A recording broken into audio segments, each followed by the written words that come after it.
बोला बोला मजनुआ हमार अइबा की ना हमारा शादी के दिने मुँह दे खइबा की नाम।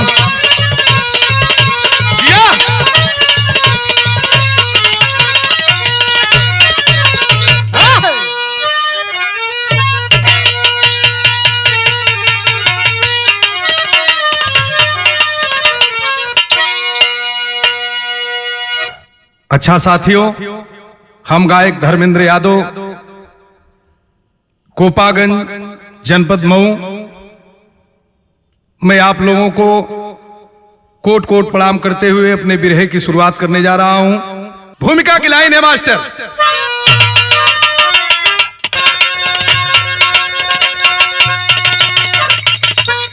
जा मास्टर।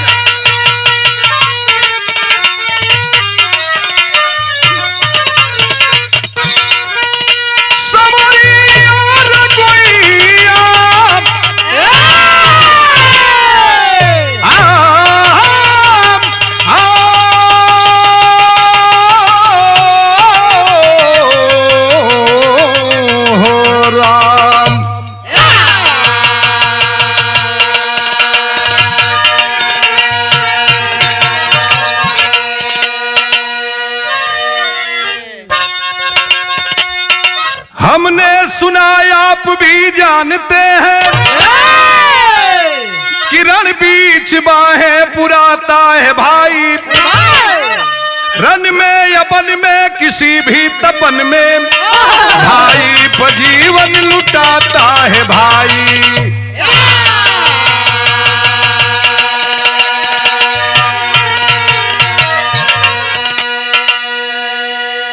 मरना यो जीना तो हल्की है बातें, अरे पुड़ियों को पथ में बिछाता है भाई। लेकिन फंस के लुगाई के चक्कर में यारो भाई पे खंजर चलाता है भाई।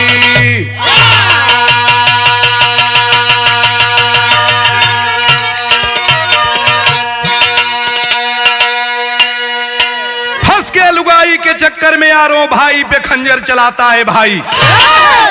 भाई के प्रति कवि जी बढ़िया बात लिख ले मन, कितना बढ़िया बात लिख ले मन। हमारे बिरहा में एक लाइन गजल बा। ए मास्टर साहब, ये गजल के हम लोगों के गुरु एमएलसी साहब काशीनाथ यादव जी अपने जमाने में गावे। उम्मीद बा विश्वास बा आज मैं चैलेंज के साथ कहता हूं उतना बढ़िया न केहू गावल न गाई। कैसे गावे एमएलसी साहब?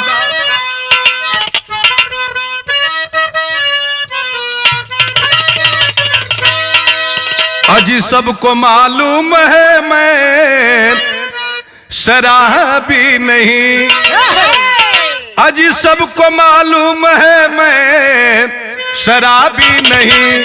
फिर भी कोई पिलाए तो मैं क्या करूं, पिलाए तो मैं क्या करूं।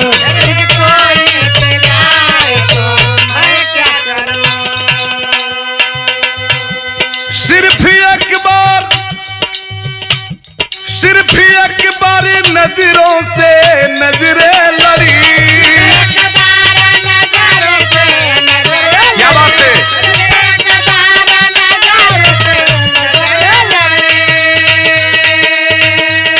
सिर्फ एक बार नजरों से नजरें लड़ी। अब कसम टूट जाए तो मैं क्या करूं।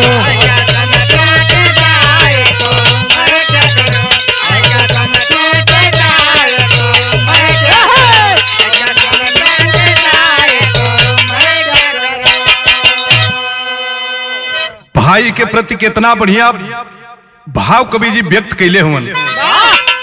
आसमां भी उतर जाए धरती पर जो, आसमां भी उतर जाए धरती पर जो, फिर भी वो तो कहाएगा भाई नहीं।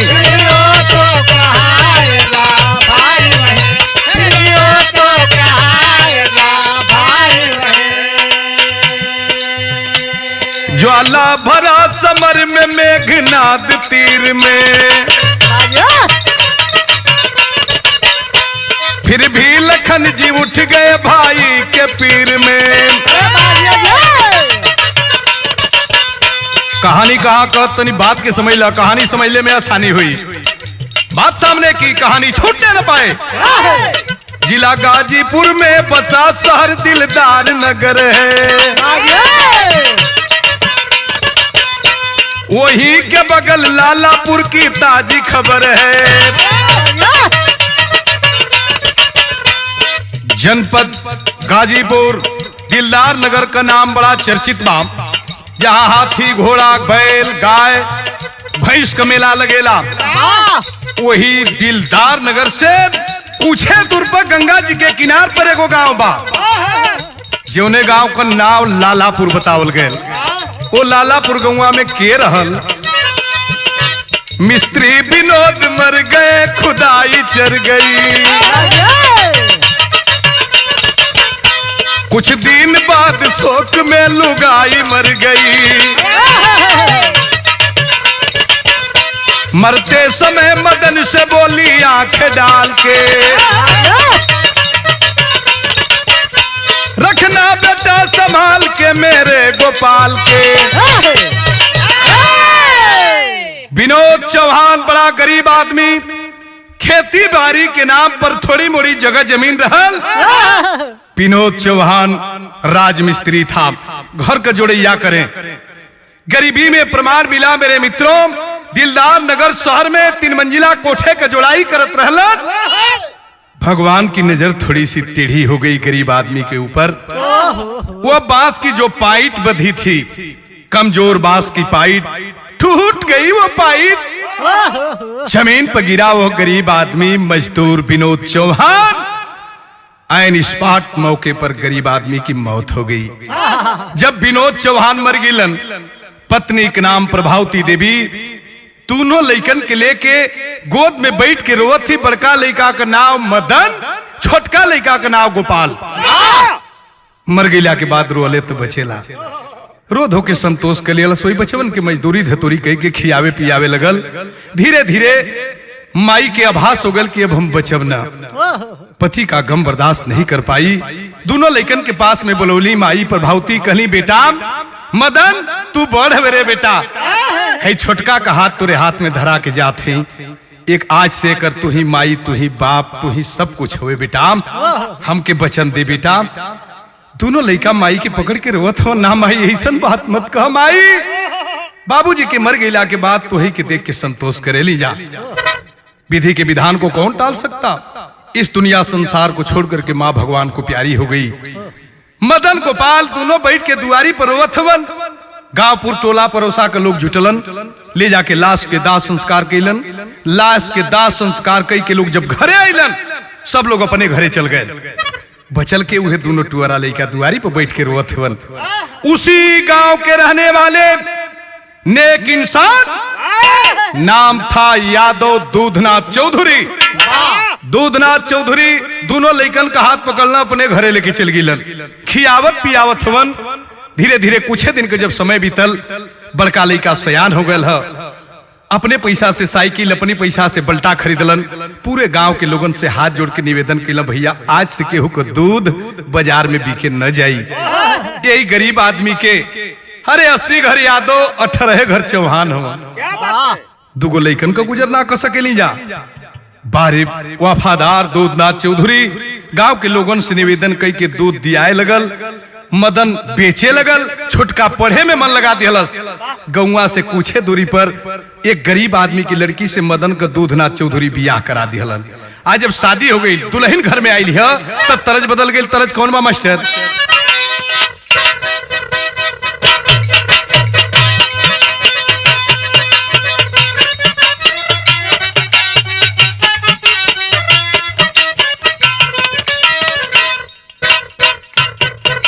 मदन का शादी सगाई भइल बाप,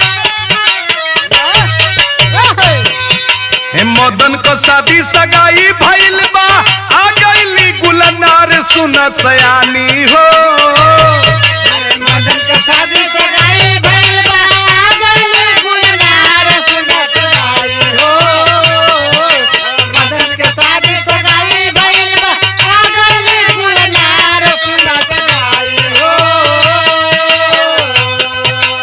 मदन को शादी सगाई भइल बात आ गईली गुलनार सुन सयानी हो से जिया पर कहेला तिखार सुन सयानी हो से जिया पर कहेला तिखार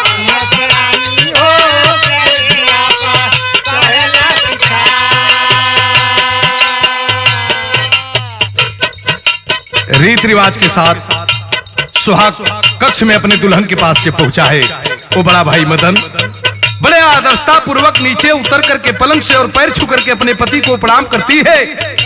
आज जब खड़ा भइल तक का देखत हिय कि हमार सैया हाथ जोड़ के खड़ा हुन अखिया से झरझर झरझर आंस चलत हिय रोवे लगल ए सैया माई बाबू गरीब रहलन दहेज ना दे पौलन एकरे खातिर रोवत हो कहलन ना का सैया हम आपके लायक सुंदर ना है करे खातिर रोवत हुआ कहलन ना रे पागल हम रोवत का है बड़ी बड़ी अनमोल बात कहा। ध्यान देंगे इस लाइन पर सिचिहा गोपाल के तू जैसे माली सींचे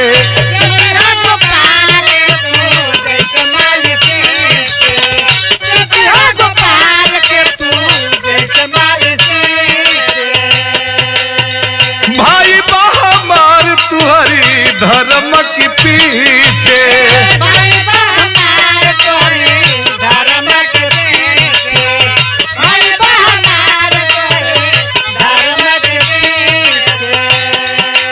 कर प्रतिज्ञा जिंदगी में कबहू जन करी हाथ करार सुन सयानी हो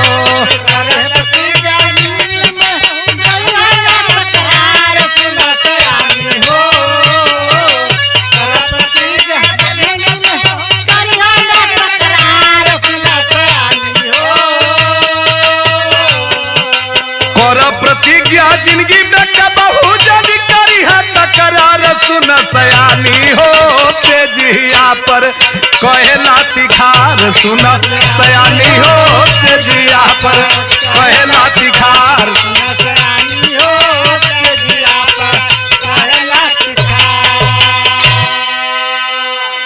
मरद के समय माई वचनबद्ध करा के मर गई। हमरे छोट भाई गोपाल के आंख में कबो आंस मत दी है।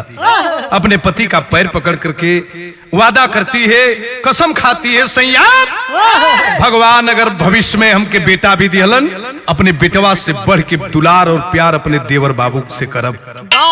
धीरे धीरे जीवन का गाड़ी आगे बढ़े लगल। बड़का भाई दूध बेचत बा छोटका पढ़े में मन लगौले है लेकिन जब साइकिल पर दूध का बल्टा रख के जब बाजार की तरफ चले तब मनवा में खाली एक ही सपना सजावत है कि कहिया हमार छोट भाई हमार बाबू गोपाल फौज के जवान बनी कहिया हमारे भाई के शरीर पर फौज का वर्दी चढ़ी। यह सोच रख के दूध बेचत हवन। तर्ज बदल गिल मास्टर कौन तर्जमा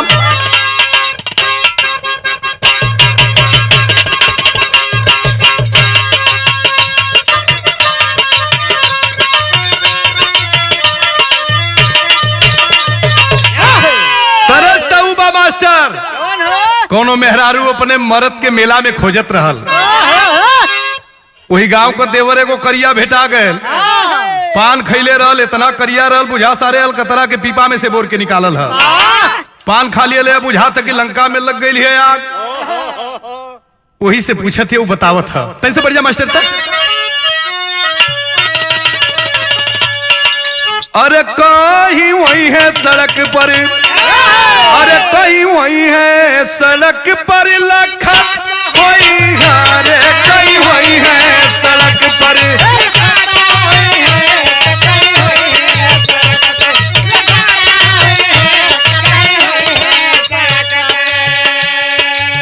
इतना तर्जबा लेकिन गाना का भाव सुने कितना बढ़िया बात कवि जी लिखले हुवन।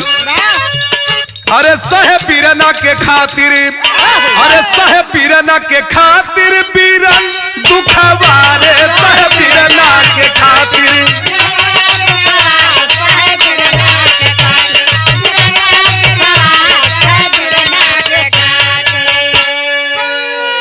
और काहो कर तार कहिया काहो कर तार कहिया लिखल बा सुखवारे सहे पीरना के खातिर पीरन दुखवारे सहे पीरना के खातिर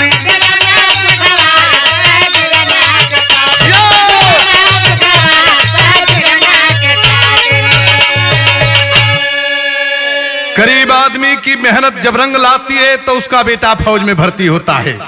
देखे गरीब आदमी के ईमानदारी और परिश्रम भगवान फल दे दिहलन। जब गोपाल इंटरमीडिएट का परीक्षा पास के लिए भयल काम, अरे हद कभी सीमा बात मोछा पर आई।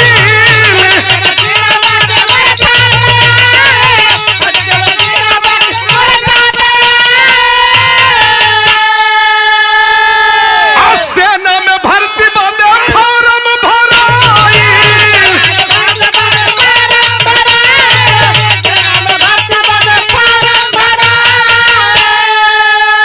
अरे लागत बाकी खोली, अरे लागत बाकी खोली।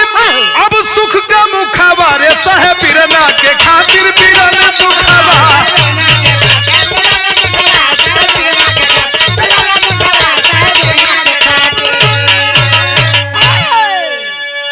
इंटरमीडिएट की परीक्षा को पास करता है वो गरीब का भाई छोटा गोपाल। खुली भर्ती थी, जा गया, लाइन लगाया, भर्ती हो गया। सारी परीक्षा पास करने के बाद एक अधिकारी मिला है जो गोपाल के कलाई को पकड़ा है और एक कोठरी में लेकर चला गया। कहा, जवान बहुत खुश नजर आ रहे हो कि मैं फौज में भर्ती हो गया। जिसे मैं चाहूंगा उसके शरीर पर फौज की वर्दी चढ़ेगी। 1 लाख रुपए की व्यवस्था कर दे वरना भर्ती से वंचित कर दिए जाओगे। सर के ऊपर पहाड़ का टुकड़ा टूट के गिर गए। हमार भैया दूध बेच के केहू तरह दूध उनका रोटी चलावेलन। 1 लाख रुपया कहां से भैया पहियन। घरे आयल, दरवाजे पर चरपाई बिछल रहल, पैग रख के जो ही चरपाई पर बैठल हो तो ले बड़का भैया मदन शहर से दूध बेच के साइकिल बल्टा ले ले खड़ खड़ खड़ खड़ खड़ खड़ खड़ खड़ दुआरे हाजिर आ गईलन। अपने भाई को देखा, सब्र का बांध टूट गया, फफक के रोवे लगल।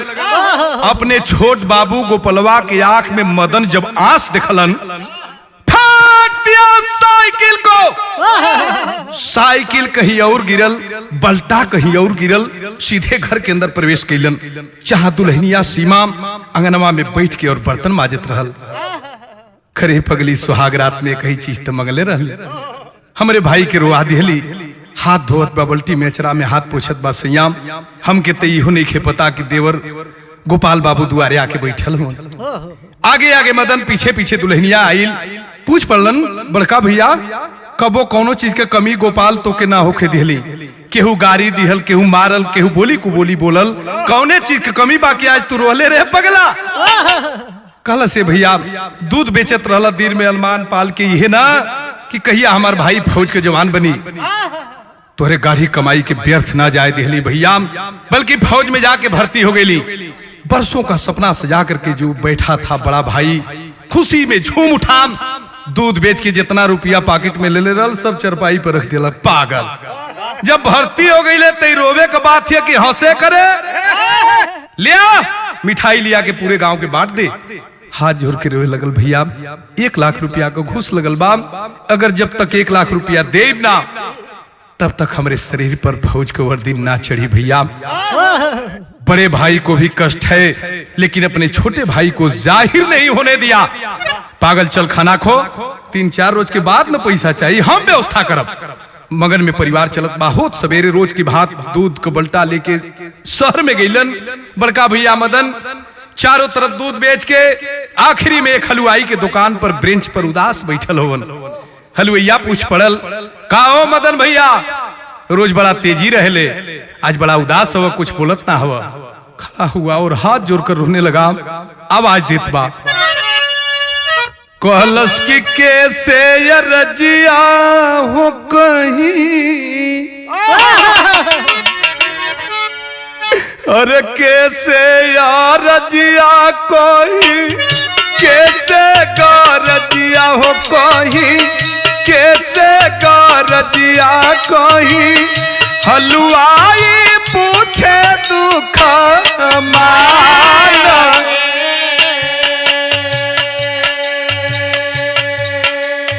ये सेठ जी बड़ा आशा उम्मीद लेके आये, भाई फौज में भर्ती हो गए बाम, 1 लाख रुपया के जरूरत बाम, अगर दे देबो कुछ भाई कमाई, कुछ हम दूध बेच के सूद ब्याज के साथ तुहर पैसा वापस लौटा दे। ये एहसान आजीवन तुहार हमारी सर पर रही। हलवैया कल से मदन भाई 2-4 हजार का बात रही तो दे देती। 1 लाख रुपया लेबे खातिर तो के बंधक रखे के पड़ी। गरीब आदमी हम ही भैया, सेठ जी का हमारे पास बा जौन बंधक रखी। हलवाई बताओ का खेतवा के बंधकी धई के रुपया तू हमसे ले जा, रुपया तू हमसे ले जा, जनता नी हवा तू की साजी। 1 लाख में खेत को बंधक रखा है। भाई को पैसा दिया, फौज में भाई भर्ती हो गया। कुछ दिन के बाद फौजी गोपाल का शादी भी हो गई। शांति नाम का दुल्हन घर में आ गई। देवरान जेठान दोनों बड़ा प्रेम से मिल के घर में रहते हैं। दोनों भाई में बड़ा प्रेम बाप, लेकिन बारे देवरान का पवरा भरती बीरनवा भैले, बिटिया दोनों का भैली, बिटिया दोनों का भैली, बेटा पैदा होते दिहले जादा जी।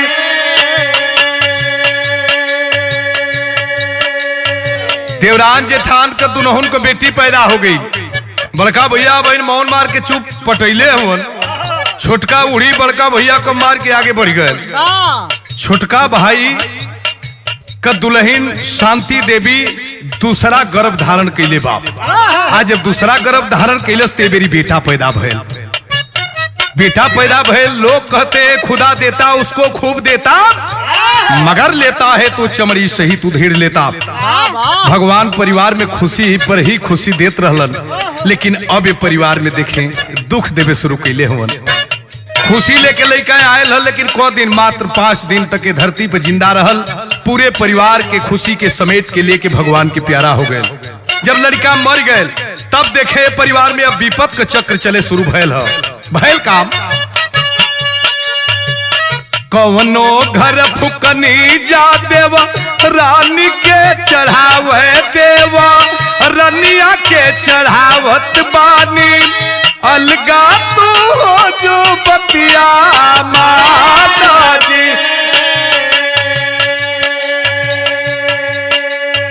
हर गौवा में कुछ ऐसा लोग होलन, हमरे गुरु सुरेंद्र यादव जी बतावेलन। आज तो हमसे इनसे मुकाबले होता, इनहू के एगो बतिया कह दी। बतावे लगे कुछ लोग गौवा में कुचरी होलन, कुचरी मेहरारू और कुचरा मरद होलन। जब ले घर का वो घरे झगड़ा न लगे हन तो ले खनवे न पची।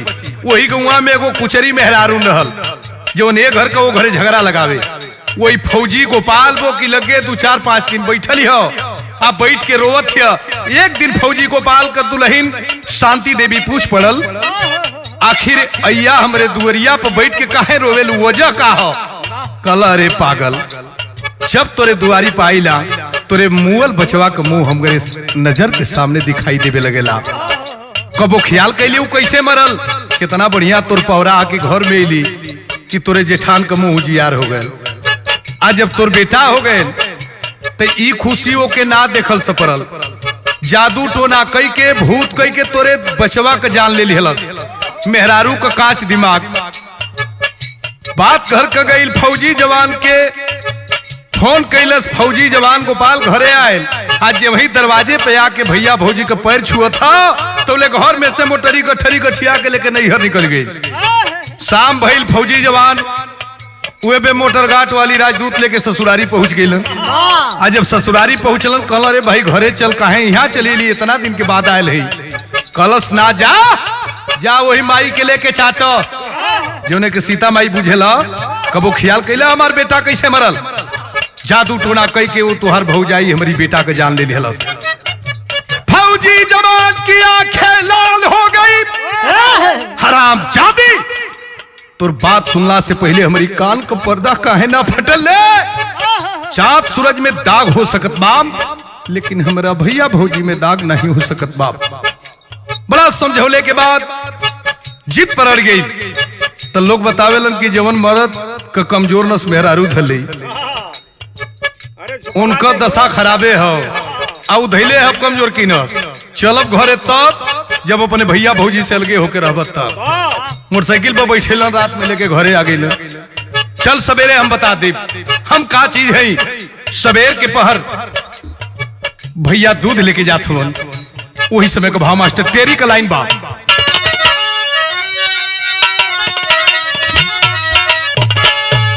होई मनवा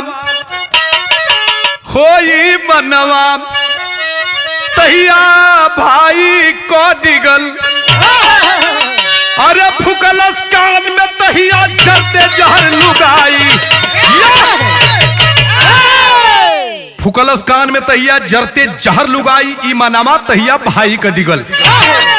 सवेर हो गए सुतल बा फौजी जवान खुद के जगावत है कि जल्दी जगह तो और भैया बाजारी जात हूं बल्टा का दूध लेके साइकिल पर चट दे उठल। लुंगी के खुटिया लेहलस, हाथ में कुदार लेहलस, पगड़ी बहलस, आवाज दे चिल्लात दौड़ल है भैया 1 मिनट रुक जा भैया। बड़का भैया मुड़ के पीछे देखला, अरे पागल इतनी ऊंची आवाज में गोपाल आज तक हमसे बात ना कैल का वजह। साइकिल खड़ा करके जब अइलन कहला से भैया तनी घर के पिछवाड़े चले एगो बात बतियावे के बाप। घर के पिछवाड़े लेके आयल कले भैया पढ़ौला लिखौला माई बाबू के मर गईला के बाद फौज का जवान बना दिला। एक सब तुम्हारे एहसान बाप, लेकिन अब हमार तुहार प्रेम से बांट जाओ। खामोश। बड़ा भाई खड़ा का खड़ा रह गया। एक टक देख रहा अपने भाई के चेहरा की तरफ। अरे पागल गोपाल ई कहा तू कहत रे बाबू। कल भैया सही कहती जो कहती तो उन सुनत हुआ अब अलग रह। बड़ा मार्मिक भाव कवि जी बड़ी बिजोड़ लाई लिखले हुन कि भाई कसाई बनल।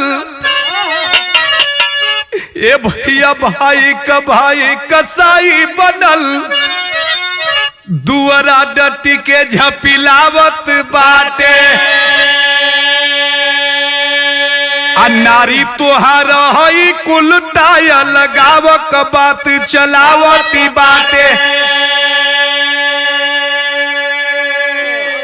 ये बात हमसे मत पूछा भैया, जा अपने मेहरारू से पूछा जे के सीता ऐसन माई ऐसन पवित्र मानत रहली।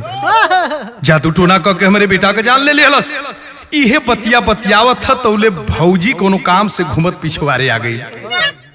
देखत ही हमार सैया रोवत हवन, हमार देवर डांटत हवन। अरे सैया का बात हो गई, आज राम के लक्ष्मण डांटत हवन। सैया आपके आंख में शोभा नहीं खे देते ऐसन जेकर फौजी भाई सामने खड़ा है। आपके आंख में आज शोभा नहीं खे देते। सैया हाथ जोड़ के दुल्हनिया से रो रो के कह लगल मदन पागल समझा ले आज राम से लक्ष्मण अलग होके कहत हवन। आज जब भौजी बतिया के सुनलस देवर का पैरवा पकड़ के रोवे लगल। आ रो के कहत बाम कि ना बेटा बाया लेगा होई हा।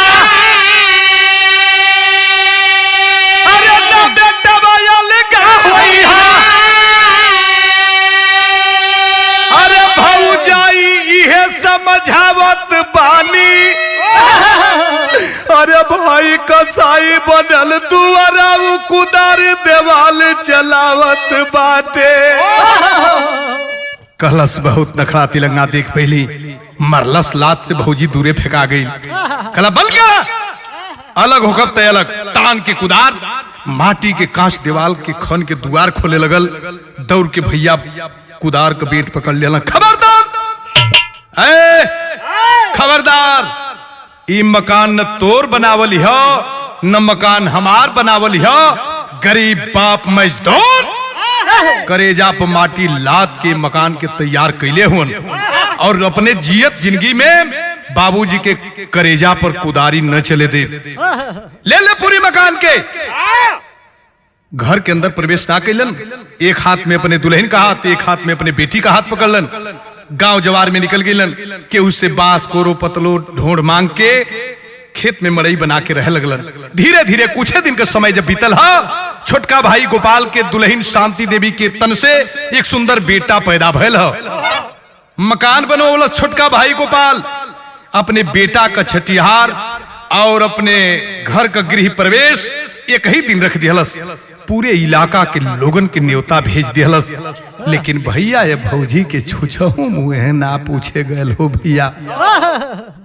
लोग खा के वही मड़ई के बगल से जात हुआ बतियावत, कितना बढ़िया पूरी, कितना बढ़िया पनीर, कितना बढ़िया मिठाई रहल। आ वही मड़ई में दिया की जोरा बैठ के भौजी रोवत है। बड़का भैया मदन समझावत हुआ, मत रो पागल, छोटा गोपाल गलती कर दिलस, न्योता ना दिलस। कल ना हो सैया, हम एकरे खाती नहीं खी रोवत कि देवर बाबू हमके न्योता ना दिहलन, हम रोवत काहे बानी। वो भौजाई बतावत बा अपने पति से, का कहलस कि डाइन कही के हमके, अरे डाइन रे कही के, अरे डाइन कही के हमके भगाई दिहले देवरू हो, डाइन कही के हमके भगाई दिहले देवरू हो, डाइन कही के हमके भगाई दिहले देवरू, बिना रे कसुरवा अलगाई दिहले देवरू, बिसराई दिहले देवरू हो, डाइन कही के हमके भगाई दिहले देवरू हो, डाइन कही के हमके भगाई दिहले देवरू, डाइन कही के हमके भगाई दिहले देवरू। दूध का धंधा तो टूट गए, जाके शहर में रिक्शा चलावे लगलन। ये हर मदन के घर में बेटी जवान और छोट भाई गोपाल के घर में बेटी जवान। शादी कैल चिंता बा, बेटी का बियाह कैसे हुई, गरीबी में फूटी कौड़ी भी ना हो, बारे गरीबी। उदास रिक्शा पर बैठ के रोवत हवन। एक रिक्शा वाला गरीब आदमी आयल, भैया हम रिक्शा चलाइला, तो के रोज देखिला कि रिक्शा खड़ा करके रोवेला, वजह का सारी हकीकत के बतौलन है। अपन जब कहानी बतौलन, मदन के कहानी के सुन के वो गरीब रिक्शा वाला, नाम था सुमेर, सुमेर चौहान, जब इस बात को सुना, भैया हमार बेटा जवान बाप बिना दहेज के तोहरे बेटी से अपनी बेटा का ब्याह करब। दिन कहिया रखायल 19 मई के शादी की तैयारी में लगल हुन। ये हर घरे छुट्टी लेके फौजी जवान गोपाल आयल हो, तब फौजी जवान के दरवाजे पर दिन भर के जाए या न जा, शाम का जरूर कुछ लोग जालन, जे थोड़ा रंगीन मिजाज के रहेला। हमरे गुरुजी सुरेंद्र यादव जी जे रंगीन मिजाज के रहेला, वो जरूर फौजी जवान के दुआरे पे जाला कि परसदिया जरूर लेके आयल हुई, हाल चाल तो कम पूछे के बा। 2-4 लोग बैठल हवन, फौजी गोपाल एक बोतल दारू, पानी, नमकीन, बीड़ी, सलाई रखले बा। लोग मारे लगलन।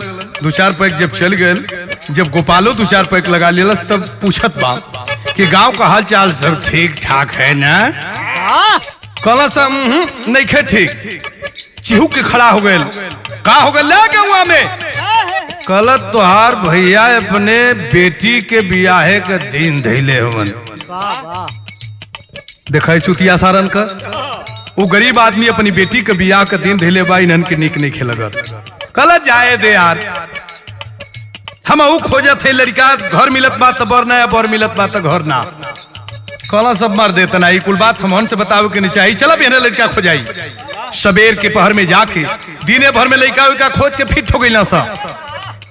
पंडित जी पतरा लेके बैठल हवन, कहिया दिन रखी, वो वफादारी थोड़ा दिखाया यहाँ।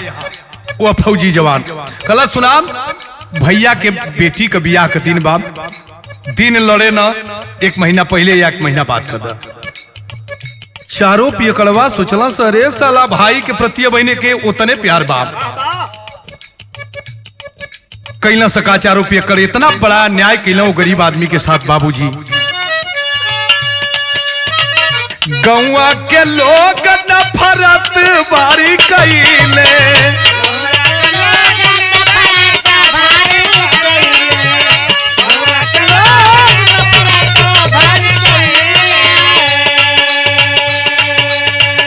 दोनों बिटियन का शादी एक दिन धरैले,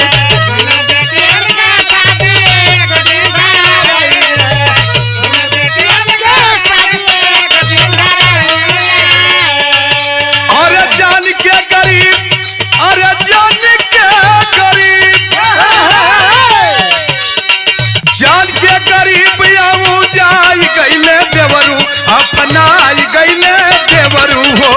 डाइन कह के हमके भगाई दिहले देवरू हो।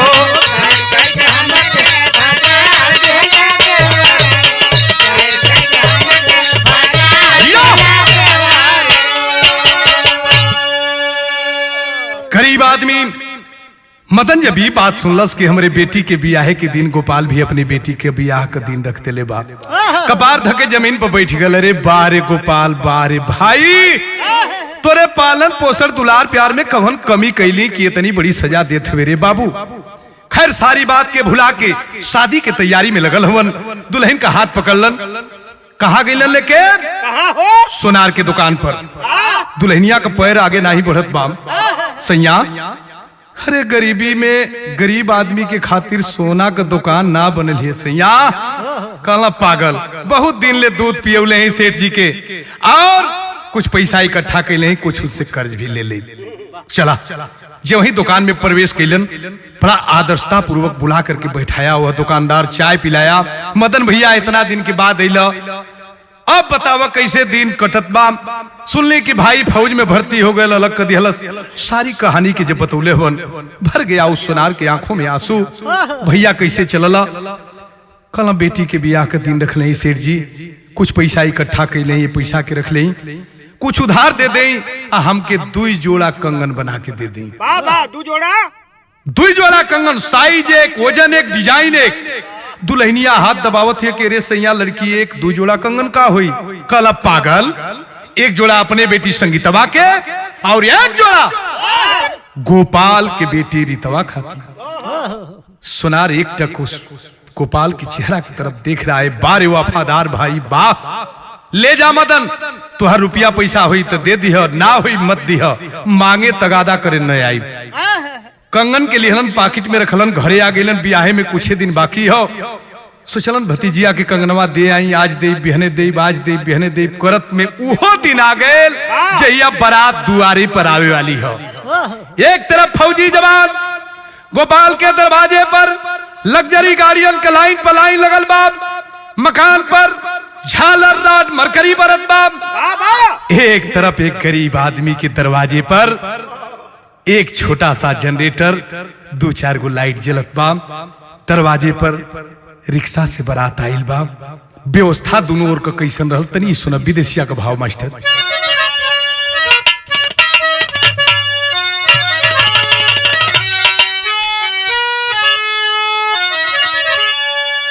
अरे एक और मारुति अकबर, ये बाबू रिक्शा आइल बाते। अरे एक और बात, एक और अरे मलाई भोजनिया।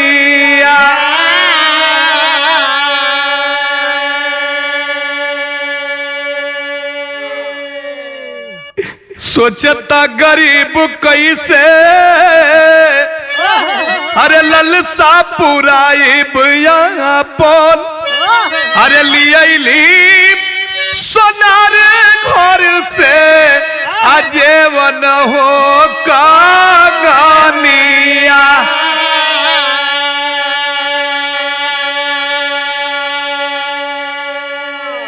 द्वार पूजा कई के बराती पक्ष के लोग नाश्ता पानी कई के मगन हवन।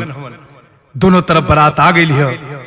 मदन अपने झोपड़ी से बाहर निकल के अपने भाई के मकान के तरफ देखा तो ले चली अपने भतीजी रीतवा के कंगनवा पहुंचा दी। पीछे से आवाज आई, मदन बिया बैठल बा, पंडित जी बुलावत हो। ये बाबू सोचते बिचाराते में, अरे बीत गईल रातिया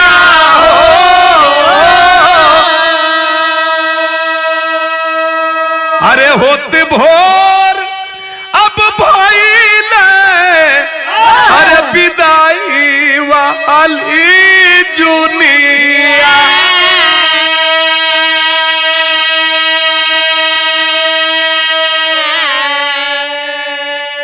सवेर हो गए। मदन के बराती पक्ष के लोग आवाज दे, तुम्हारी रिक्शा लगावा, लड़की के बाहर निकाला। देखा गोपाल के बेटी के विदाई हो गई। मारुति में चढ़ के जात बाप। अरे बाप रे बाप, बड़का पापा जब ही सुनलन कि हमारे भतीजी का विदाई हो गई, मारुति में चढ़ के जात हिय, त जाते बाप मारुति चढ़ के, अरे भाई का बिटिया बाबो, अरे हल्ला सुने क्या दौड़ा ले बा, अब गरीब ले के पनिया।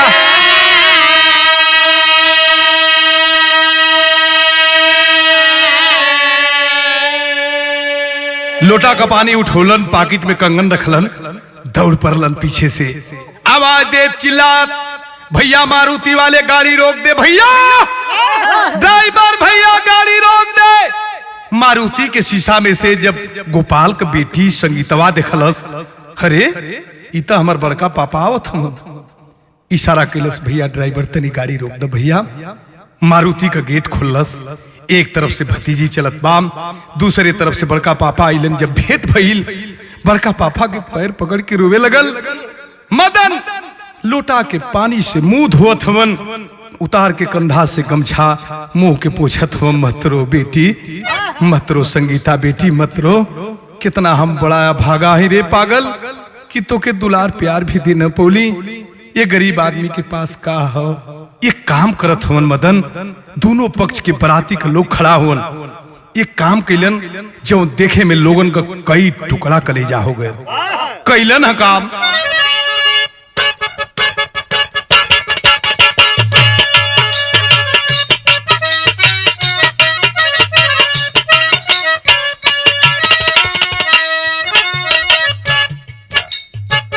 रोवत कंगनवा बड़का,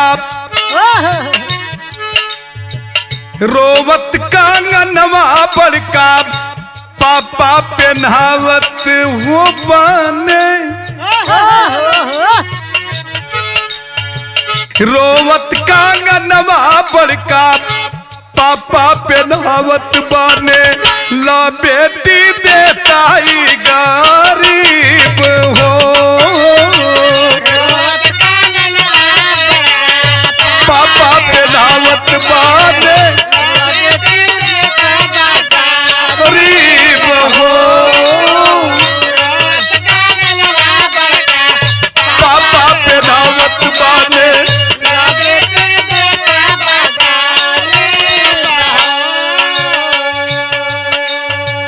कुछ ना देत हो पानी, कुछ ना देत बानी, फर्ज खाली लेत बानी, कुछ ना देत बानी, फर्ज खाली लेत बानी, इहे बा हमारी नसीब हो,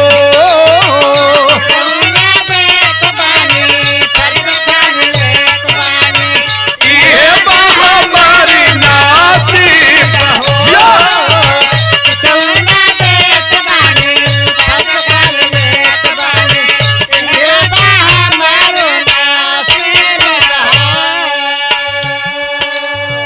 झोपड़ी से दौड़ल तहिया छोटकी बहिनी आयल, चाहतारू दीदी हमका रोवाते बिलखते जाई। अतौले तो गजब न हो गए, देखलस नजारा तहिया छोटका बीरनवाया के, देखलस नजारा तहिया छोटका बीरनवाया के, भैया की अपनी करीब हो,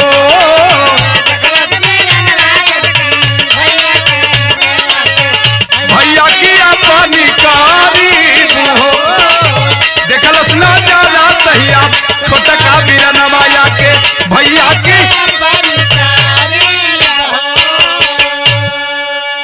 अपने मकान के बाहर से देखत बा छोटका गोपाल, शिवनवा में कैसन भीड़ लगल बा, कोनो बात त ना न हो गई। दौड़ के आयल है लोगन के हटावत, भीड़ के चीरत जब बीच में गए, आज जब इस सीन देखलस अपने बेटी का, अपने भाई का, पैर पकड़ के रोवे लगल। रो रो के एक बात कहत, बाल हक लाइन मास्टर,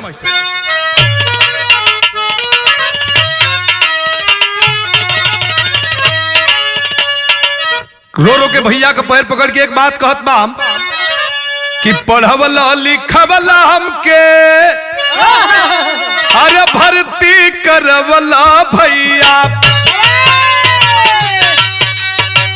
दिहल माई बाबू दोनों जना के दुलार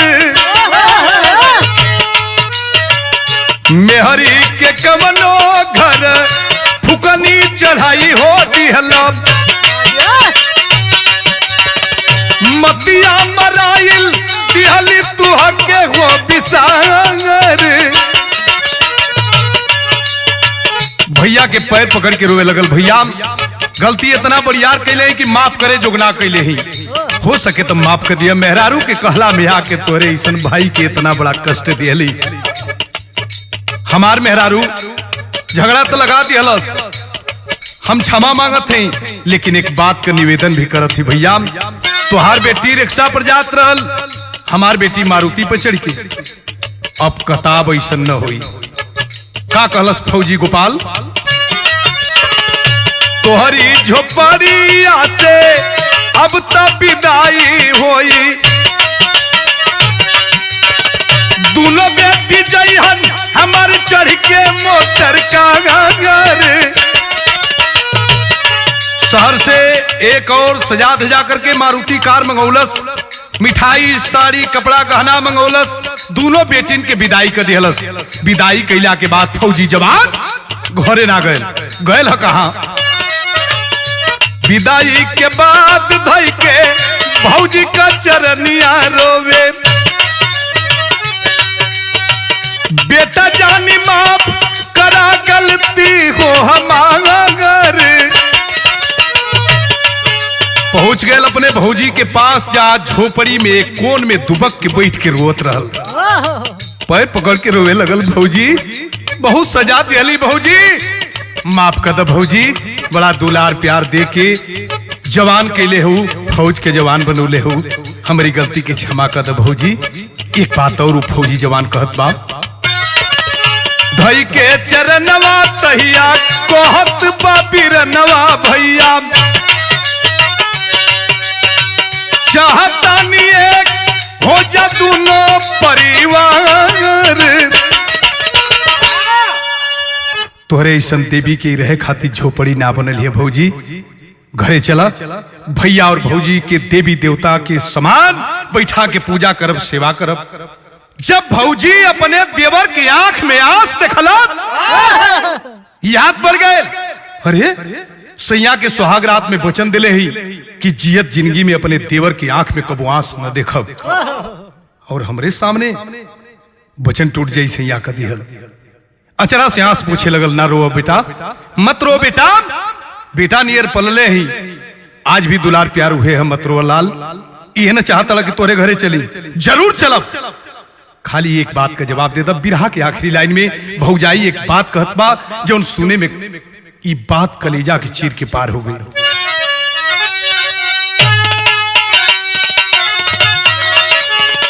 कॉलस की फाटली करे जब अरे फाटली करे जब अब सिया आई कहवा अरे बोला कैसे भूतैया देखाई मुहावा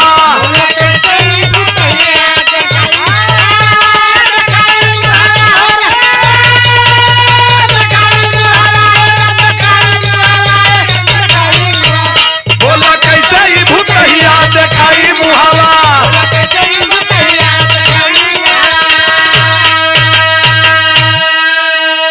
कलश की बात आशीर्वाद बेतराज भोग जाके अरे खुश भावू जाई बनिया भेट खाके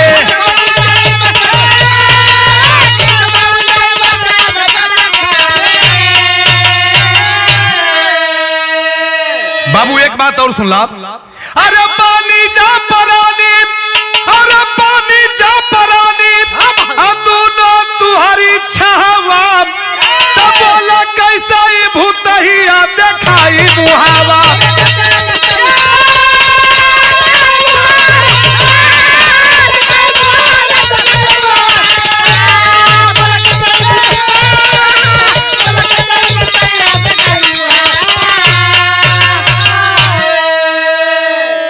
बात है। बहुत बहुत धन्यवाद हमारे पार्टी वाले लोगों को भी।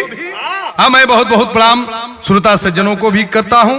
बाबूजी कल से बेटा आशीर्वाद बजा, राजभोग कंचन चर, हेतना हेतना सोना को भस्म खा, आसाराम और राम रहीम की तरह आशीर्वाद बा। वो घर में न चलो, एक कलंक लगल बा, कोनो बात अगर घर में हो जा तो एगो छूटल ना एगो दूसरो लग जाई, तो घर में तो जब ना आशीर्वाद बा। बारे फौजी जवान, गलत जो करके गलती मान ले इंसान है सच्चा, गलत जो करके बहस छेड़ दे शैतान है सच्चा।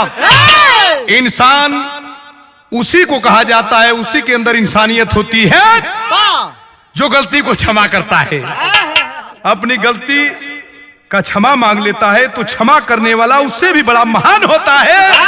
और उस दुनिया का सबसे नीच कुकर्मी बदतमीज आदमी होता है जो गलती को क्षमा नहीं करता है। यही से हमारी विरहा समाप्त भैल। आखिरी लाइन में क्या नाम है? कुसुम पराग स्वामी गुरुजतु गुरुदेव भोला पूज्य हमारे, माला शिव दर्शन के साथ में संतोष काशी सुरेंद्र रंग पसारे।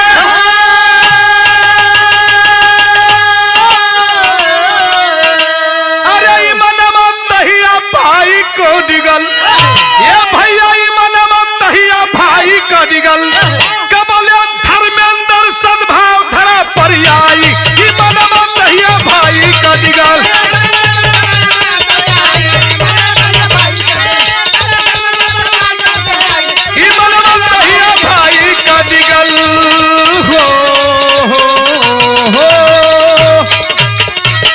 जय हिंद, जय समाजवाद, जय समाजवाद, जय समाजवाद।